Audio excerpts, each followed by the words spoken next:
Moi, apôtre de la nation, l'apôtre des païens, je vous salue au nom de Jésus-Christ.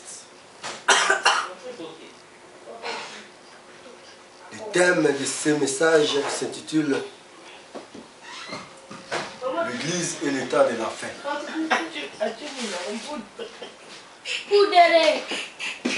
Genèse 13, versets 5 à 10. Je lis les Écritures.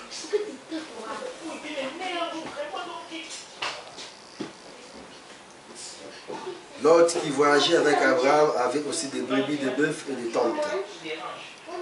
Et la contrée était insuffisante pour qu'ils demeurassent ensemble, car leur bien était si considérable qu'ils ne pouvaient demeurer ensemble. Et il querelle entre les bergers des troupeaux d'Abraham et les bergers des troupeaux de Lot. Les Cananéens, les Phérésiens habitaient alors dans le pays. Abraham dit à Lot qu'il n'y ait point de dispute entre moi et toi, ni entre mes bergers et tes bergers, car nous sommes frères. Tous les pays ne tirent pas devant toi. Sépare-toi donc de moi. Si tu vas à gauche, j'irai à droite. Si tu vas à droite, j'irai à gauche. Lot leva les yeux et vit toute la plaine du Jourdain qui était entièrement arrosée, avant que l'Éternel ait détruit Sodome et Gomorrhe. C'était jusqu'à toi comme un jardin de l'Éternel, comme le pays d'Égypte. Lot choisit pour lui toute la plaine du Jourdain et s'avança vers l'Égypte.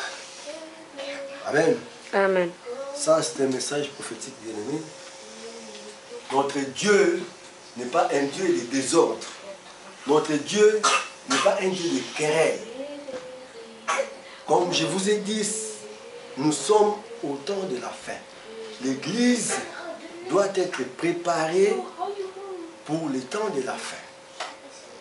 Alors, bien-aimés, si nous voyons le mot Église qui signifie appeler hors d'eux, cela veut dire que c'est Dieu qui appelle l'Église. Alors, quand Dieu appelle l'Église, il confie à l'Église une mission prophétique. Alors, quand Dieu appelle, quand Dieu confie la mission à l'Église, et lui-même, il donne la provision.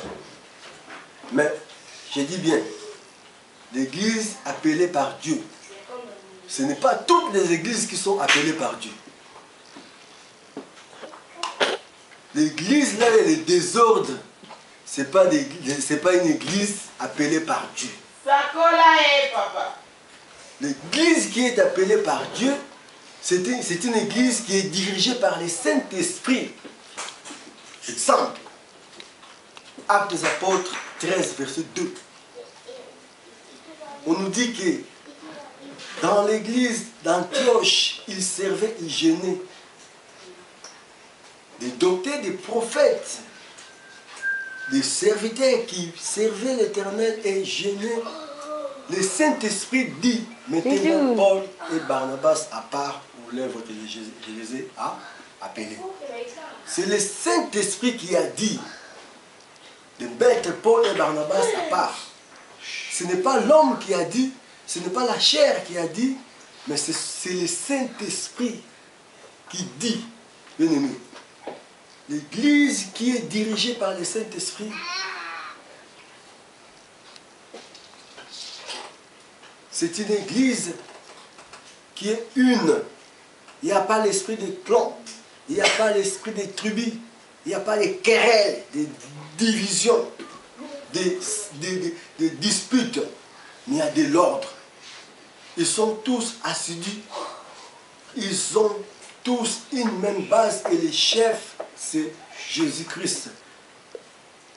C'est une église, là il y a de l'ordre, chacun a sa place. Tout est consacré, parce que je dis bien, l'église c'est appelé hors d'eux. Or, appelé hors d'eux, cela veut dire que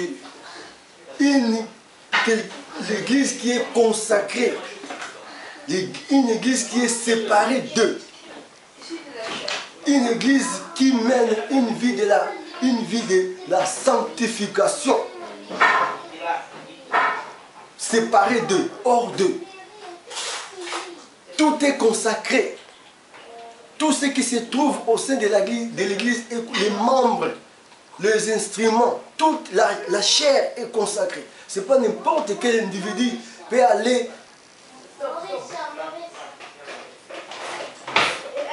passer ou faire n'importe quoi dans l'église. Bien aimés, nous devons comprendre quel moment nous sommes arrivés. Nous sommes arrivés dans un moment où il est écrit que dans les derniers temps, dans les temps de la fin, vous verrez des signes. Quand vous verrez ces signes de la famine, des guerres, des tremblements de terre, et quand vous verrez après cela, la bonne nouvelle sera prêchée partout. La bonne nouvelle, bien aimé, je vous dis, la bonne nouvelle. Parce qu'il y a tant de serviteurs, tant de prédicateurs qui prêchent la mauvaise nouvelle, qui ont tourné cette bonne nouvelle à la mauvaise nouvelle. Ils n'enseignent pas le salut, mais ils sont en train de caresser, ils sont en train de cohabiter avec les Satan. Ils caressent, ils complotent, ils camouflent l'évangile. Là où l'apôtre Paul dit dans 2 Thessaloniciens, chapitre 1, verset 7, que Jésus-Christ reviendra pour punir ceux qui ne connaissent pas Dieu et ceux qui n'obéissent pas à l'évangile de Jésus-Christ.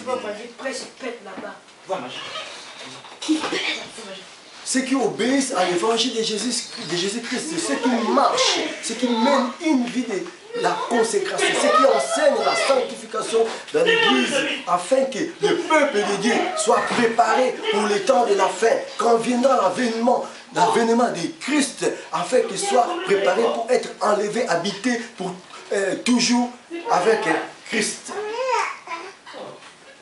Car ces jours-là, c'est un jour de la détresse. Le jugement sera strict, bien aimé. Dieu, qu'est-ce que Dieu veut de nous?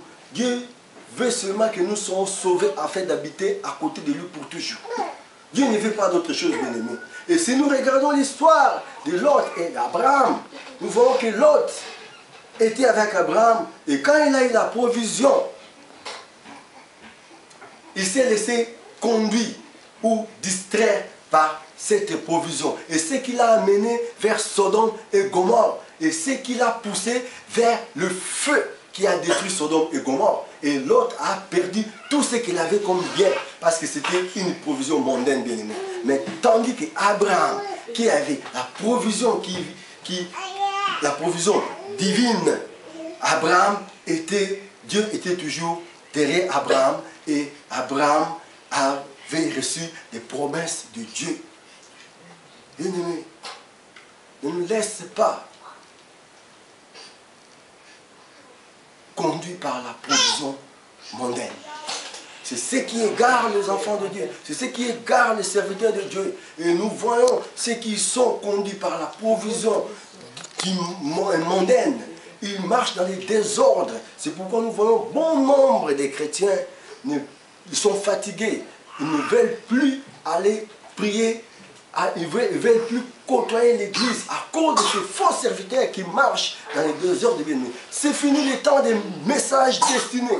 C'est fini le temps de la distraction. C'est fini le temps des messages camouflés. Nous devons maintenant dresser les messages. Nous devons maintenant adresser les messages, adresser les messages prophétiques qui se trouvent dans les livres d'Ésaïe, qui se trouvent dans le livre d'Ézéchiel et de Daniel. Et dans l'évangile, nous le voyons dans Matthieu, par exemple dans Matthieu 24, Luc 21, Marc 13. Et nous voyons encore dans les épîtres de l'apôtre Paul, dans 2 Thessaloniciens, chapitre 2. C'est fini, bien-aimés. Nous devons réveiller le peuple de Dieu pour savoir quel temps nous sommes maintenant.